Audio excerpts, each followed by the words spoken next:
masing-masing. Baik Maria, ada ya. Berikutnya Nurul Kawara, ada. Berikutnya Nurul Hidayanti, ada. Kemudian Ulan Sapitri.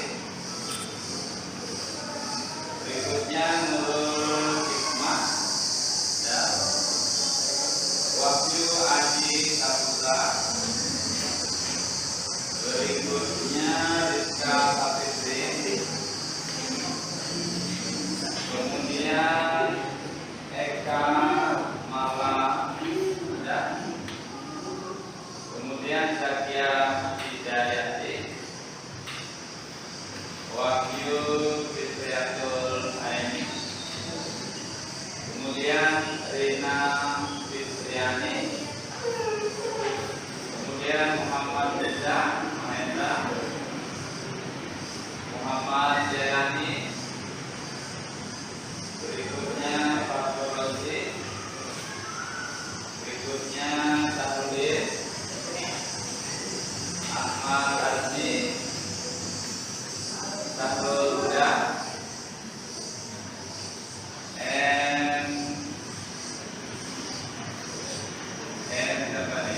Adalah lupa. Ini lupa itu adalah kehilangan kemampuan. Biasanya otak itu kehilangan kemampuan atau cara untuk memproduksi ingatan. Lalu di sini adalah hal yang kedua adalah berpikir. Di sini semua manusia pasti mempunyai kemampuan untuk berpikir, yaitu berpikir itu adalah bagaimana cara manusia agar menemukan jawaban atas rasa ketidaktahuannya. Proses yang ketiga adalah emosi. Jadi emosi itu adalah gejolak atau rasa yang terjadi di dalam hati atau perasaan atau rangsangan yang kita dalam keadaan mental yang depan. Jadinya emosi itu berbeda dengan ekspresi. Kalau emosi itu adalah gejolak jiwa yang berlebihan. Contohnya seperti marah yang berlebihan, menangis yang berlebihan dan sebagainya. Yang keempat adalah motivasi. Motivasi itu adalah cara untuk mendorong diri kita untuk jauh berkembang ke depannya. Itu adalah motivasi. Mungkin itu sekian dari saya. Terima kasih. Wabillahi taufiq wal hidayah. Wassalamualaikum warahmatullahi wabarakatuh.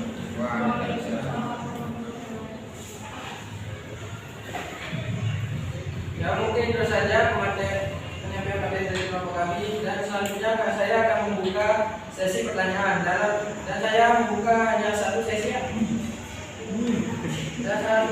dan terdiri dari 3 pertanyaan.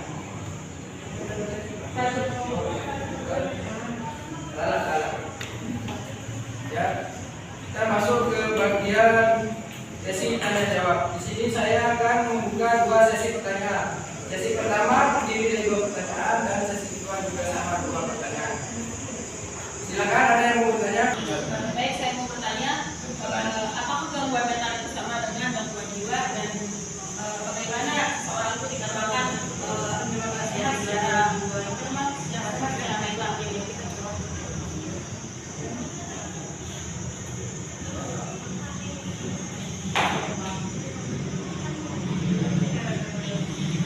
Apakah sama gangguan mental sama gangguan jiwa? Apakah sama gangguan mental sama gangguan jiwa? Dan bagaimana seorang itu dikatakan sehat secara mental?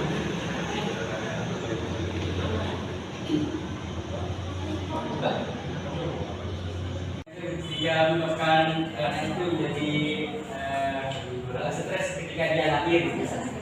Setiap dia lahir. Mungkin di teman-teman ini bisa yang menambahkan atau menanggapi gitu. Mungkin saudari dulu bisa menambahkan. Atau komentar silakan ditambahkan ya. Jadi pertanyaannya, faktor-faktor Yang terjadinya terjadinya gejala jiwa apa penyebab terjadinya faktor genetik Ada faktor juga karena kurang daripada usia kandungan seseorang itu.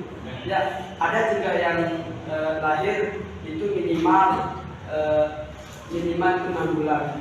Tapi ada juga yang lahir itu di bawah 6 bulan, sehingga memang akan selamat baginya. Tetapi faktor fisik dan jiwanya itu nanti belum tentu bisa menjamin bahwa anak itu akan menjadi sempurna seperti manusia biasa.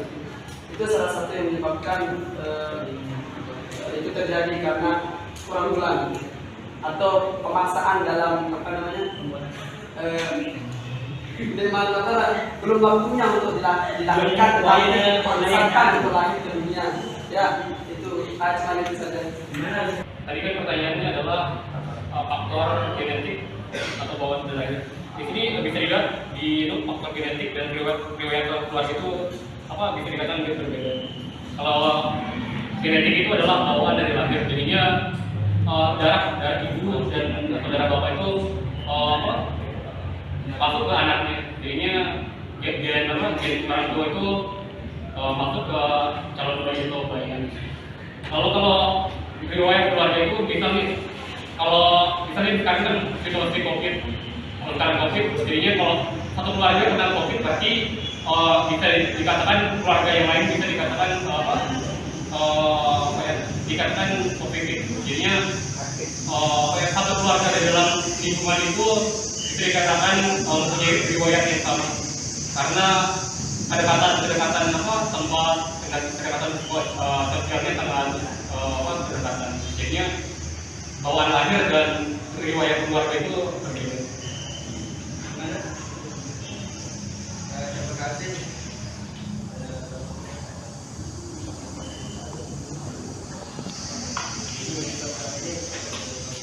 Saya akan mencoba menjawab pertanyaan dari saudara yang dikatakan adalah saya sendiri. Gangguan mental itu adalah penyakit mental yang mempengaruhi kondisi emosional, psikologis, serta kesejahteraan seseorang. Sedangkan gejala jiwa atau sakit jiwa itu gangguan mental yang biasanya mempengaruhi pola pikir, tingkah laku hingga suasana hati seseorang. Yang selanjutnya bagaimana seseorang merasa sejahtera baik secara psikologis, emosional ataupun secara sosial. Genetiknya emang Mungkin Rozan mau menambahkan? Silakan saudara Rahadi untuk menambahkan.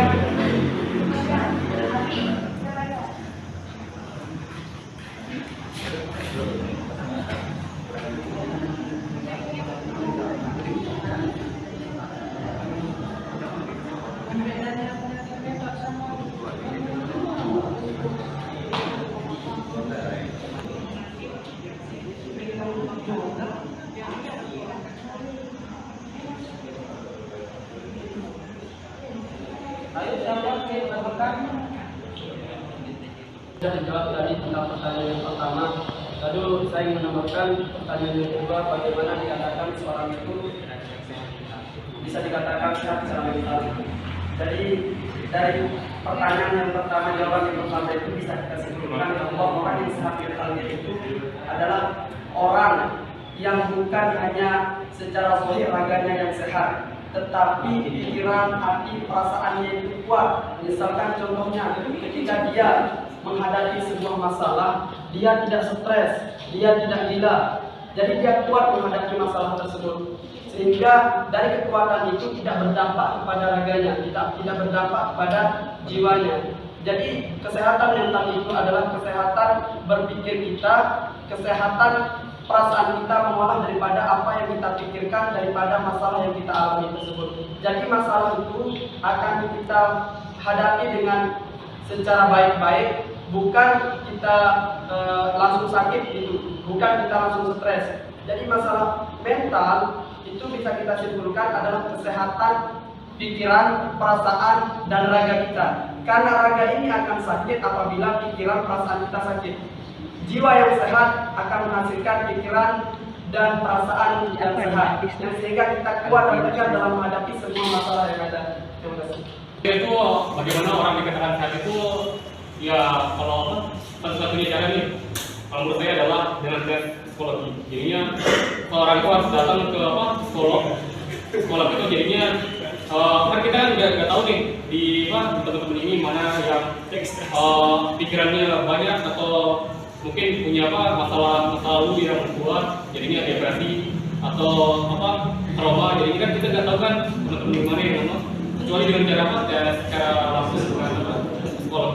Itu menurut saya. Para audiens ada yang menambahkan lagi?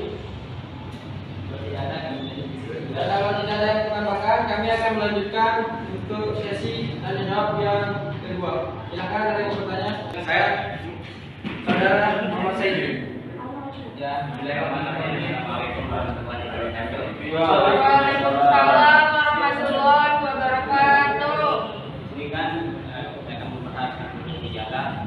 Bentuk gejala itu ada 3 macam. Yang pertama gejala kognitif, yang kedua gejala afektif, yang ketiga gejala psikomotorik atau gejala kehendakan. Pertanyaannya, bisakah Anda memberikan contoh dari 3 tersebut? Untuk pertanyaan kedua, kedua yang bertanya.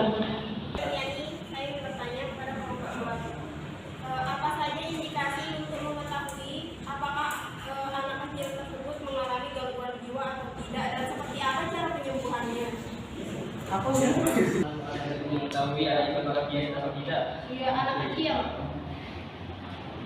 Dan seperti apa cara penyembuhannya?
akan mencoba menjawab pertanyaan dari teman-teman semua.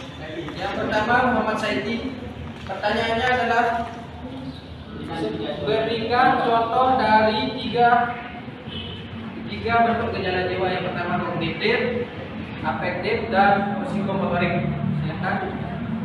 Oke, baik ya. Tadi kan dijelaskan bahwa ada tiga bentuk gejala jiwa. Pertama adalah kognitif, afektif, dan psikomotorik. Pertama ini adalah kognitif. Kognitif itu adalah pikiran.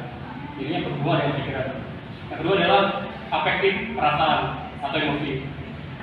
Kedua adalah psikomotorik atau gerak, atau adalah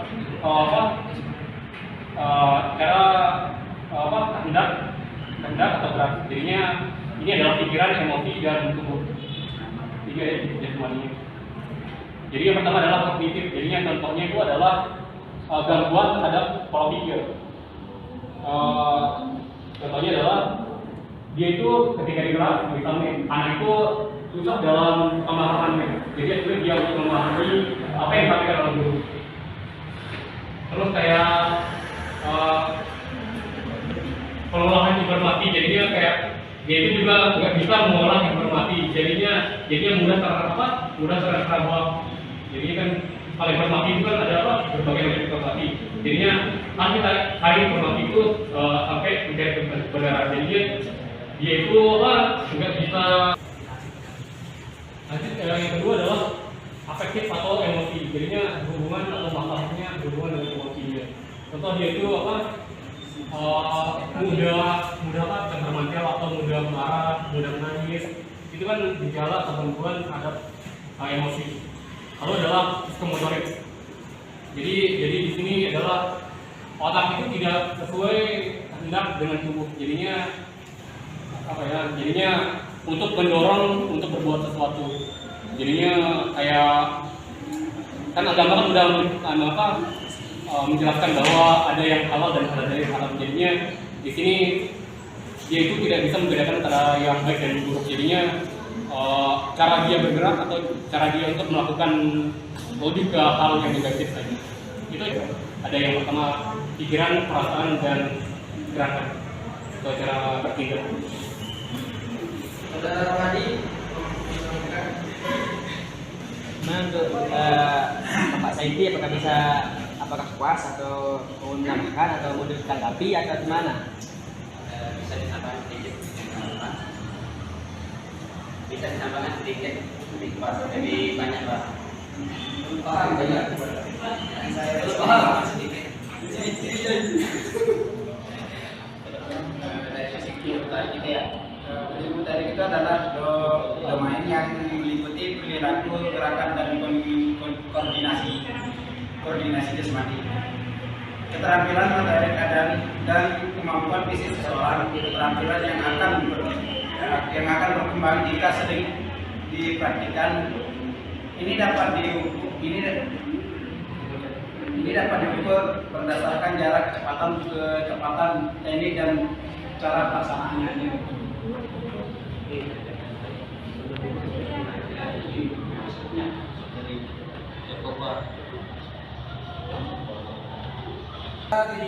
Dari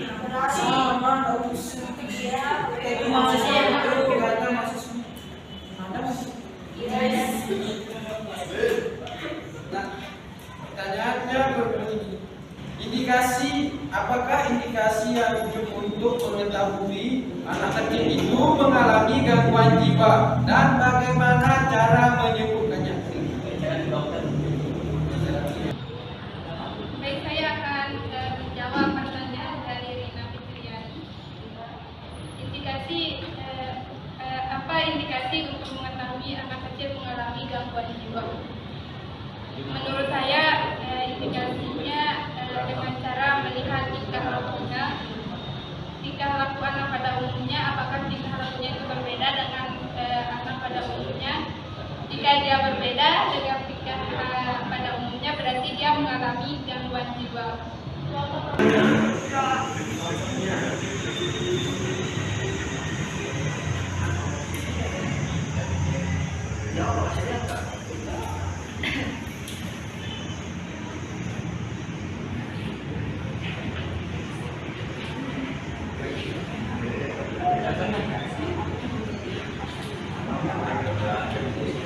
Contohnya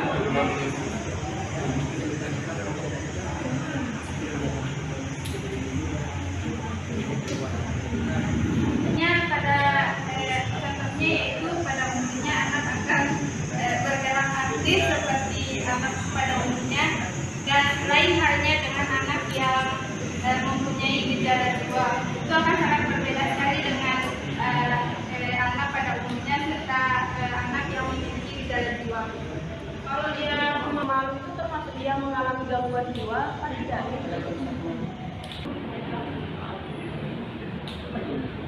Rasa pemalu itu apakah dia itu merupakan tindak gangguan mental? Karena yang pemalu, Dia kan tadi kan pada umumnya aktif. Terus misalkan dia malu untuk berteman, malu untuk menyapa, itu termasuk gangguan jiwa atau tidak?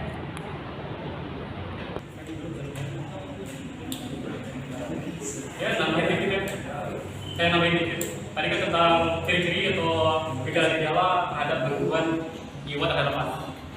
Kalau menurut saya itu adalah ada di sini ada 3 faktor terjadinya masalah terhadap anak. Yang pertama adalah faktor keluarga, sekolah, dan lingkungan. Jadinya di sini pasti di 3 ini ada masalah. Ada masalah di orang tua, masalah di sekolahnya, masalah di lingkungannya.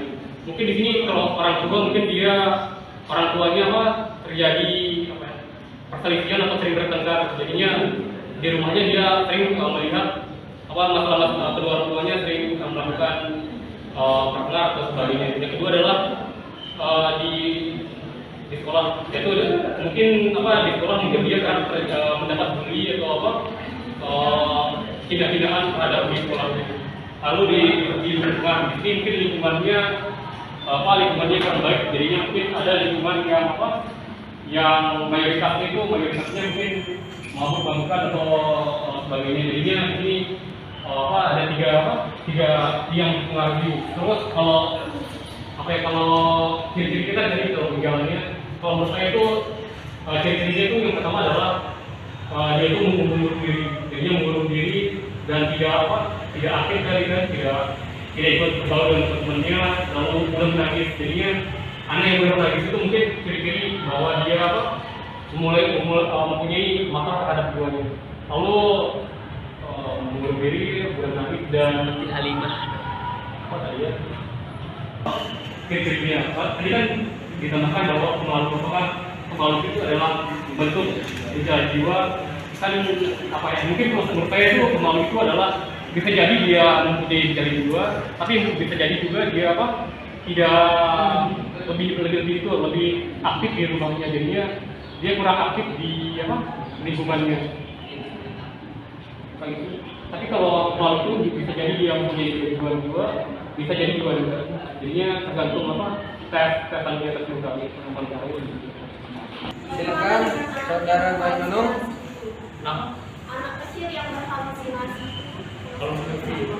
Wajar anak kecil berhalusinasi pada masa itu. Saya tambahkan bisa. baik, saya tambahkan sedikit. Benar sekali tadi seperti yang disampaikan oleh saudari Rizka, kalau pada umumnya anak yang sehat, tidak mengalami gangguan jiwa itu senang dengan sesuatu yang ramai. Nah, di sana kita ketahui aktif dalam arti di sini bukan aktif seperti kita seperti ini, bukan. Apa yang dimaksud di sana? Di sana seperti mainnya pola laku, pola tingkah laku anak kecil itu akan sesuai pada umurnya. Kadang juga ada anak kecil itu seperti pertanyaan yang tadi itu, bagaimana tentang anak yang berhalusinasi itu? Ya, jadi penyakit jiwa itu bukan hanya satu, ada dua juga. Penyakit jiwa itu ada yang medis dan non medis. Nah, yang medis ini seperti yang jawaban daripada materi kita tadi. Itu cara penyembuhannya itu bisa kita bawa ke dokter, bisa kita nasihati, memberikan kata-kata yang baik, jangan suka marah padanya. Nah, itu yang menyebabkan penyakit yang medis jiwanya itu bisa bisa baik, bisa sehat. Jadi yang kedua, seperti pertanyaannya, bagaimana dengan anak kecil yang suka berhalusinasi? Ini juga ada penyakit jiwa itu karena gangguan dari halusinasi. Nah, ya, seperti kesurupan kan, kalau orang pada umumnya itu banyak sekali yang tidak percaya akan hal tersebut. Kalau menurut medisnya itu tidak akan bisa disembuhkan. Karena apa? Tidak bisa membaca penyakitnya walaupun di ronsen berapa kali tidak bisa dibaca. Karena apa? Ini penyakitnya beda dari kemampuan dokter. Jadi penyakit yang seperti ini bisa disembuhkan dengan cara diruqyah, dibawa ke ustaz-ustaz. Ya. Nah, salah satu juga cara kita tahu kalau anak itu tidak sehat seperti anak yang lain, sering menyendiri seperti yang disampaikan tadi. Dan juga tatapannya itu tatapan yang tajam tapi kosong dia tatapannya. Ya, itu.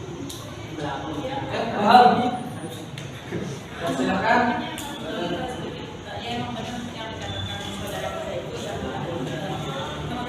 Tapi kan dari segi non medis ya, tapi kemungkinan besar kalau anak kecil itu jiwanya terganggu dari masih kecil itu kan itu tergantung juga dari kemampuan orang tuanya. Bagaimana misalkan dia itu tidak mempunyai, misalkan dia contoh mempunyai gadget, tapi dia tidak orang tuanya tidak membatasi gitu, bagaimana dia mengontrol anaknya itu untuk itu alat komunikasinya itu gadget-gadgetnya itu, sehingga itu kan bisa menimbulkan halusinasi yang sangat tinggi gitu. Akhirnya gangguan mentalnya itu terganggu sehingga membuat anak itu menjadi cenderung berbeda dengan anak yang lainnya, seperti pendiam, tiba-tiba marah, terus sering ngompol, terus lebih cenderung kecengin juga sih. Pokoknya anak itu berbeda dari anak yang lainnya. Mungkin hanya itu. Atau simpulkan dari pertanyaan hasilnya.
Jika tidak ada yang soalnya mengganjal sedikit.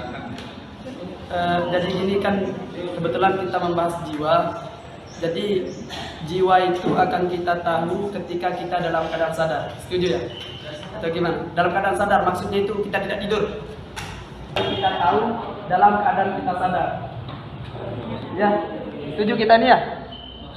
Nah, enggak, maksudnya kan jiwa akan kita tahu keberadaannya dalam keadaan sadar, bukan tidur. Ya, setuju. Nah, lalu apa yang berperan ketika kita tidur? Kita tidur nih, kita tidak ingat apa-apa, kita tidak bisa berbicara, kita tidak bisa jalan. Tetapi kenapa mimpi itu bisa ada? Kenapa mimpi bisa ada dan bisa kita ingat? Jadi bagaimana untuk membuat pernyataan sehingga kita bisa paham itu. Jadi terima kasih ada. Jauh mu anu yang iya gede.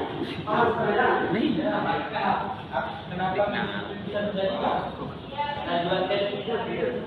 Nah, jadi apakah ketika kita mimpi itu yang berperan di sana apa? jiwa kita, roh kita, dan roh.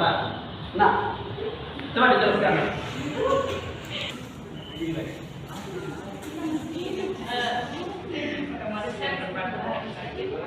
Kan yang tadi ditanyakan saudara Isa itu pas tidur itu apa yang saat mimpi itu apa yang berperan itu kayak lebih berperan pada roh. Soalnya kan dijelaskan di sana pas mimpi itu kan jiwa atau roh kita itu keluar dari tubuh kita sehingga dia kayak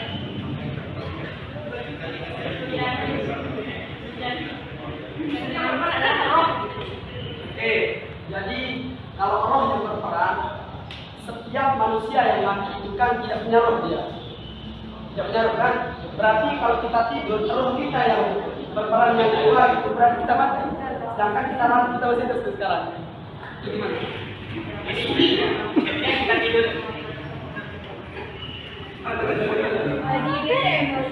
Terlebih ditekankan kepada ketika kita tidur itu kan kita tuh tidak ingat apa-apa kan, seperti kita mati sudah tidur kan. Nah, kemudian roh itu kan keluar dari badan kita kan. Terus kemudian apa namanya, intinya yang berperan di sana itu roh kita. Kita berperan di sana dalam mimpi kita itu. Kita itu tidak mati. Kan tidak baik kita mati sendiri ya, berharap kan kita tidak mendengar apa-apa ketika kita tidur. Ketika kita tidur, otomatis kita akan keluar, maka akan memberikan mimpi-mimpi gitu. mimpi juga tambahan sedikit. Saya sangat dari jawaban tadi. Kalau memang betul roh yang berperan, itu kan pasti kita mati. Karena manusia yang mati itu adalah manusia yang tidak punya roh. Gak ada yang gimana?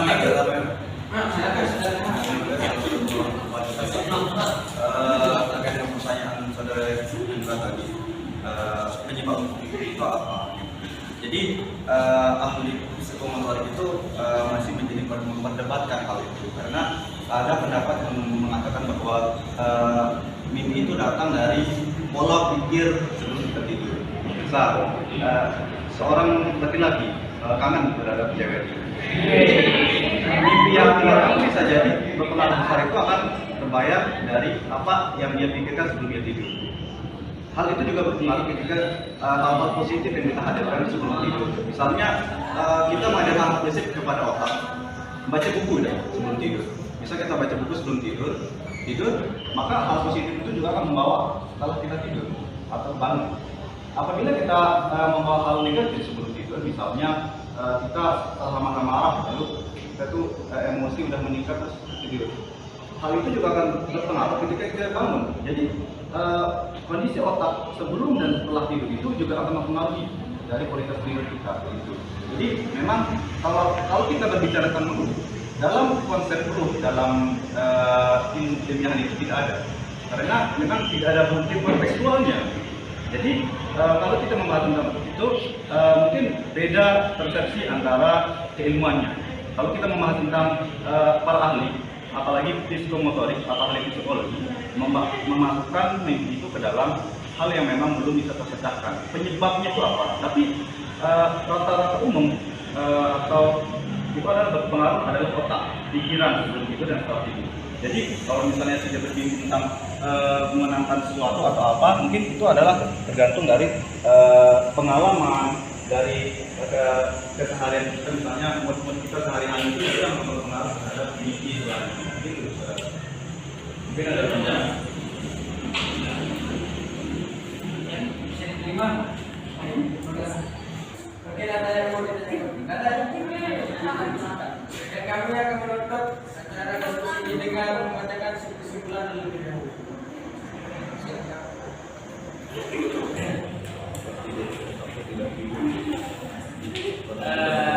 Di sini sedikit saja yang saya simpulkan di berbagai materi tanya jawab dan kalian teman-teman kasih kepada kami.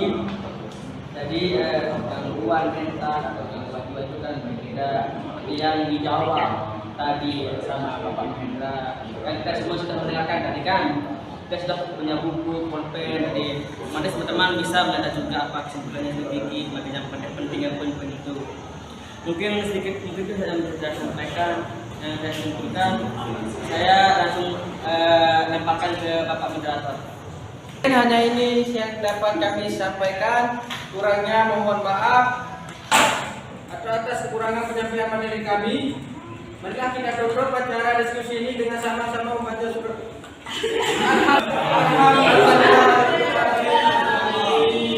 Sekian dari Bapak. Wassalamualaikum warahmatullahi wabarakatuh.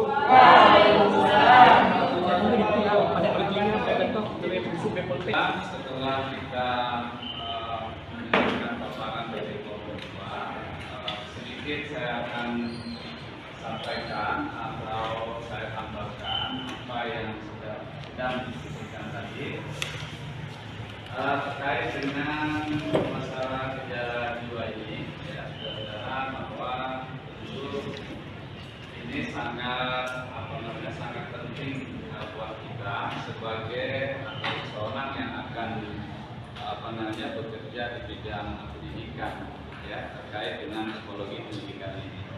Jadi yang pertama, gejala jiwa itu adalah gangguan atau masalah jiwa yang terjadi ya pada seseorang. Yang namanya masalah itu kan apa masalah itu? Ya, masalah itu apa? Ketidaksesuaian antara ekspektasi. Iya, kesenjangan antara harapan dan kenyataan. Ya, begitu juga soal jiwa ini, kalau dia tidak sesuai dengan sesuai dengan keinginan, harapan, dia akan menjadi menjadi gangguan dalam diri seseorang. Itu ya yang pertama. Kemudian berikutnya, gangguan ini akan mempengaruhi, yang pertama adalah kognitif. Ya, tadi soal kognitif itu sudah disampaikan ke materi. Kemudian juga proses berpikir juga akan terganggu. Kemudian juga akan terganggu juga dalam bertingkah laku. Ini yang dapat kita sampaikan. Berikutnya, penyebab dari gangguan jiwa ini secara komprehensif, ya, secara menyeluruh para ilmuwan belum mampu untuk menemukannya secara komprehensif, secara mendalam. Tetapi ada beberapa indikasi atau ciri-ciri bahwa orang yang gangguan jiwa itu, ya, tadi saya sampaikan itu yang pertama itu, ya, kalau dilihat di makalah itu adalah faktor genetik, ya, atau faktor bawaan, gitu ya. Kemudian yang kedua adalah riwayat keluarga. Nah, ini kemudian stres berat, ya, dan pernah mengalami kejadian yang sangat dirasakan mendalam, begitu shock, gitu ya. Ini juga membuat orang menjadi akan ada gejala jiwa, walaupun tadi disampaikan antara perbedaan antara gejala jiwa dengan gejala mental, sudah disampaikan oleh materi. Baik, itu saja barangkali yang dapat kita simpulkan pada kesempatan hari ini, dan tentu bagi yang belum melaksanakan tugas, insya Allah minggu depan kita akan laksanakan diskusi sesuai dengan kegiatan kita sama seperti ini, dan minggu berikutnya adalah kelompok 3 ya. Kelompok 3 mana kelompok 3 siap ya dengan materinya untuk minggu depan. Dan kita berharap tentu diskusi berikutnya lebih baik lagi dan lebih nyaman lagi, dan kita yang bertanya pun juga mungkin lebih mempersiapkan diri, dan yang menanggapi juga akan lebih mempersiapkan diri. Demikian